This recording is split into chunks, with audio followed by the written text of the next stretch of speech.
Hey guys, welcome back to my channel. For this tutorial, we're gonna do a few things. We're gonna do a poured ganache marbling technique, some homemade edible sprinkles, and some isomalt petals. There's a few things here that I have never done before, and why not do it on my channel for the very first time? But I'm very happy with the results, so let's get going. First, we're gonna make our petals, and what I did was I just used some gum paste, flower petal cutters, and some wire, floral wire, and I just wrapped it around and tucked it in to shape the wire at like a petal, and then just removed it, twisted it, removed it. And then we're gonna go ahead and kind of make these little hooks for the buds. Actually, they're berries. It's another silicone mold I have. It's a berry mold, but we're gonna use them kind of as centers. And then I went ahead and I used an edible marker to color the wire because I wasn't sure if I wanted the wire to be white. Since the petals themselves were going to be a teal, I am using the ISOMALTs again.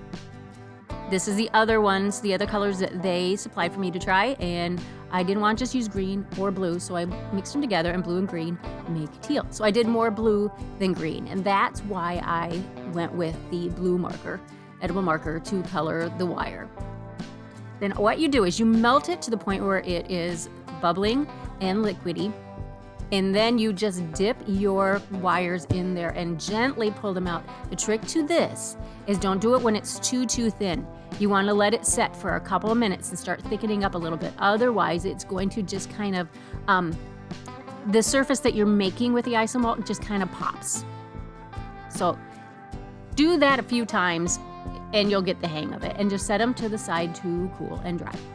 And then we're gonna go ahead and start making our edible glitter, and this is just cornstarch and water. That's all it is. I will link the recipe for you in the description box. But that's all you do is you just mix some water into the cornstarch, mix it together, and then put the whole thing on your burner at medium-high heat until it starts to boil, and let it thicken up. And then you can add whatever color you want to it. It's really that simple. Okay, one last step, I guess. Put it through your sieve to remove any lumps that might form when you are heating up your cornstarch. It likes to lump, so you want to remove those. And then I just lined a baking sheet with some saran wrap. You could probably do this on silicone mats by chance. I'm afraid it might stick a little too much, but you could try that. Silicone mats, or even like your acetate sheets. It would probably work really well on that too. And I just poured it around. I do a thin layer. The thinner the layer, the faster it dries. This dried overnight for me. So I just set them aside and let them dry. And now that these are cooled and set up, I went ahead and sprayed them with some confectioner glaze. And what that will do is it will seal them and keep the cloudiness from forming on them.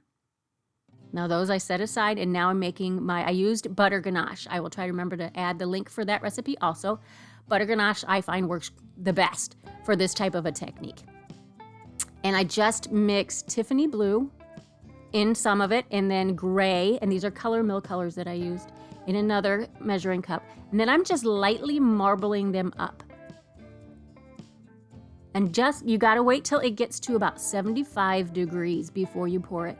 I waited till it was 90 degrees, and it didn't work as well as I wanted it to. I'm still happy with it, but I think I would have got a better result if I had let it get to 75 degrees. And then let it pour down the sides, and you just kind of smooth down the outside, put it in your fridge to set up. And now this is after it is set up in the fridge. Use a metal scraper, and you just scrape down. That marbling will come out from underneath there. Just keep going. Don't give up on it. It takes a little while. And then this is the next day, and my sheets have dried for the most part. The edges there were still a little damp, a little sticky, so I just cut those off. I had made 2 pans of this. I did a double recipe, and you'll see how it combines down into not a lot of product. So that's what I did too, because I knew I wanted to coat the whole thing in it. And you see that the side that is next to the plastic wrap has a sheen to it, a very bright sheen to it, and that's why you don't have to add any kind of a luster dust or a disco dust or anything to it, because it's nice and sparkly all on its own.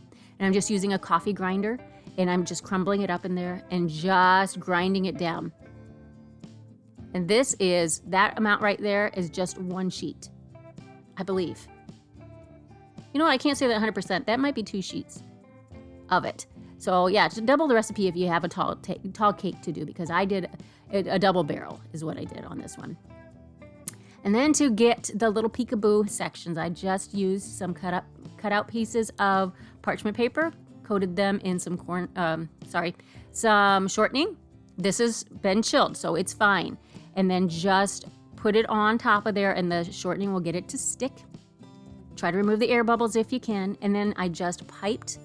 This is a mixture of buttercream and some chocolate ganache.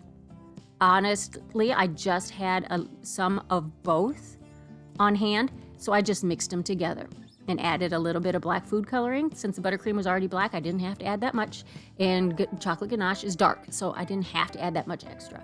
Then I'm just piping it on the pattern that I wanted, and then smooth down the rough parts of it, and then go in with your comb, whatever kind of comb you want to do. You don't even have to do this, but I wanted to add some texture to it.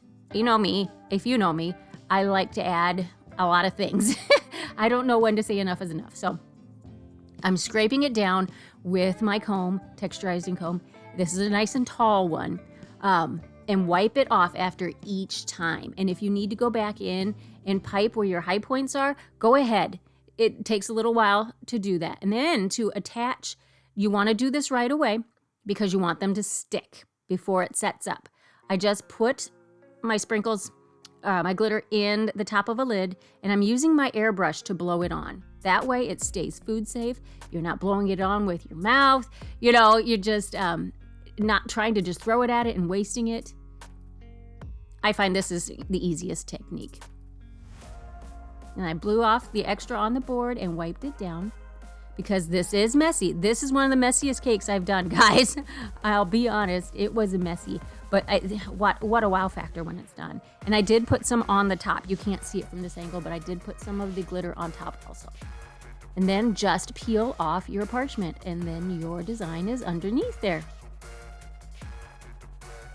I really like this technique. I have another design I want to do where it's the same basic idea, but used in a different way. But I don't want to overdo this technique, but I really like it, and I have lots of ideas. So we'll see when I end up doing that. I know what I want to do, but trying to spread them out a little bit. And I thought that the open space was a little too big, so I just went in with a little fluffy brush, and I'm using some more of that buttercream and ganache mix and just stippling it in there to kind of narrow the gap a little bit. Now with these petals, these are super, super fragile, guys. Super fragile. It's such a thin layer of isomalt. Just don't touch them any more than you have to. I mean, once you get it on the cake, it's fine. But it's the assembling of the flower. I only did 3 petals because I kind of like that abstract look. And I also was afraid to add more because I didn't want to crack them. And I'm just using floral wire and floral tape to wrap them all together. And I did end up cutting off that extra off the bottom because I didn't need all that length on there. Isn't that pretty? Sorry, guys. I really love how those turned out. And then I just edged it out. You know, I got to add the gold. Edged it out in my gold, which is the gold luster dust and Everclear. I guess it's not my gold. I'm not the only one that does this. But what I like to use.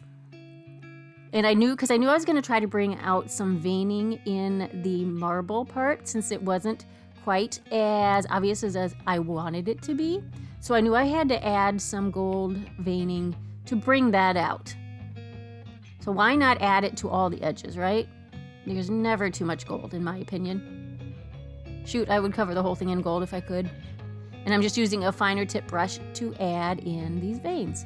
What you do is you just kind of try to find where there's a natural veining that happened and emphasize it with your gold. And in some spots, there wasn't enough for me to emphasize, so I just kind of made it up. I just kind of went with what was on top. If there was a linear line that I could see kind of forming above it, I kind of echoed that lower, if that makes sense. Now I'm just edging out the top also. And then we're just going to put our flowers in there. Now if your ganache is too hard, because it does, cool, firm, and you can't get your petals or your flowers in there, go ahead and just use a tool, poke a hole, and then stick it in there. And since this was not going to be used for a customer, I didn't worry about making it 100% food safe, you could put straws in there if you were going to be serving this to a customer. Or you can dip your stems slash wires in. There are products that coat it to make them food safe. I have not purchased that yet since that's not something I normally do for orders. It's not an issue at work. And for my videos, these are not going to be eaten most of the time. So like if I'm doing this for an order at work, I will wrap them in the stems in floral tape. And I like to use buttercream a lot, like a dab of buttercream to stick your flowers or your decorations in so that they can be removed, and you can remove that extra buttercream. You can just tell your customers, if you're worried about food safety, just, pluck this part off and it has not gone into the rest of the cake and you're fine. And just arrange them the way you want. This is very abstract design. I really kind of like that. I like the tallness of it. If this was for an order, or if I were to show you the whole thing, this is a double barrel. You would want to put supports in the bottom half with a board halfway through so that you're not worried about stability of your cake. And then I added some gold to those centers. And there it is, all done. I love these color combinations. Blue is my favorite color, if you haven't noticed, and I love black and gold. So to me, this is a win-win, and I hope you learned something. I hope you got something from it. Please like, subscribe, share, do all the things. Trying to get to 200K. Would really appreciate your support on that, and we'll catch you next time.